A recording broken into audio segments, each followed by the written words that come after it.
Hi කොහමද? හදමුද බබාට රස රුලන් කැඳ එක? අපිට මේකට මුලින්ම වැදගත් රුලන් ටිකක් ඕන. ඒ වගේම පොල් කිරි ටිකක්.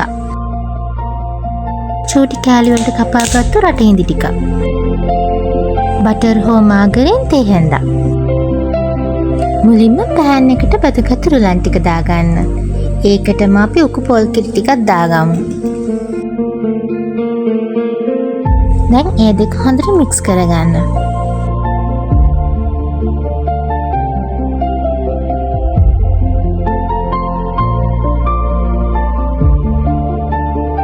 මේ වෙලාවේ මම ලොකු කුටි ටික දාගන්න. ඒ වගේම චූටියට කපාගත්තු රටහිඳි ටිකක් දාගන්න.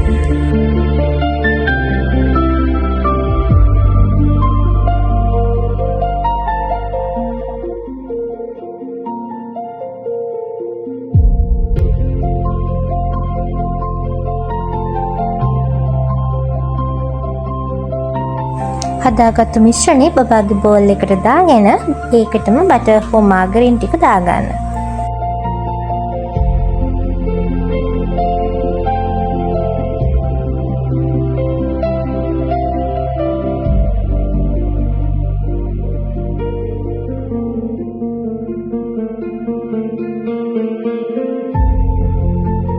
මේ රුලන් කැඳ එක බබාලගේ බර වැඩි වෙන්න වගේම බබාලා මේක ආසාවෙන් කන කෑමක්. ඒක නිසා ඔයාලත් හදලා බලන්න.